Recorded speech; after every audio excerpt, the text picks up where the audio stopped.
Channel of Vadodara. Netrang ખાતે નવનિર્મિત Shri Ram cricket ગ્રાઉન્ડનું લોકાર્પણ કરવામાં આવ્યું હતું। ભરૂચ જિલ્લાના નેત્રંગ તાલુકામાં યુવાનોને ક્રિકેટ રમવા માટે ગ્રાઉન્ડનો અભાવ હોવાથી યુવાનો નાઇટ ક્રિકેટથી વંચિત રહ્યા હતા। ત્યારે નેત્રંગ ટાઉનના ગાંધી બજાર વિસ્તારમાં આવેલ જલારામ તેમજ તુલસી ફળિયાના યુવાનો દ્વારા સંકેત પંચાલને જાણ કરતા તેઓએ રણછોડરાયજી મંદિરના પાછળના વિસ્તારમાં એક જમીન જે વર્ષોથી પડતર હોય જેના માલિકનો સંપર્ક કરી બાળકોને રમવા માટે મેદાનની જરૂર છે તેમ જણાવતા આ જમીનના માલિક દ્વારા યુવાધનને રમવા માટે જમીન આપવા સંમતિ આપી હતી।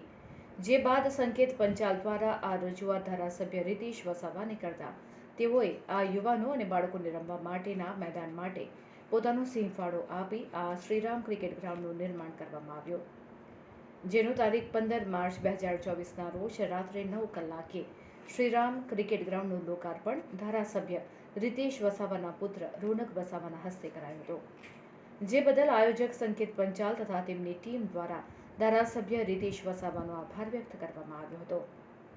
આવનાર સમયમાં ટુર્નામેન્ટનું પણ આયોજન શ્રી રામ ગ્રાઉન્ડ ખાતે કરવામાં આવનાર છે।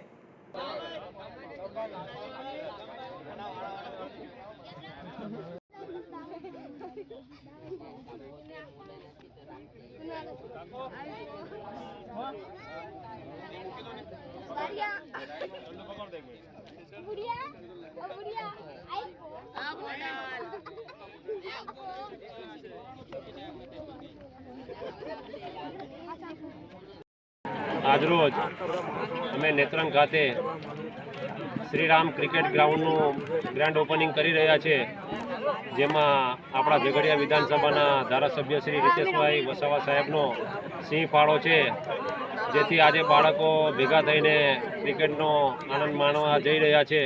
તે બદલ નેત્રંગ ગ્રામ તથા તાલુકા તરફથી અમે ધારાસભ્ય શ્રી રીતેશભાઈ વસાવા સાહેબનો ખૂબ ખૂબ આભાર વ્યક્ત કરીએ છીએ તથા મારી સમસ્ત ટીમ તરફથી અમે સાહેબનો ખૂબ ખૂબ આભાર વ્યક્ત કરીએ છીએ। ભારત માતા કી જય।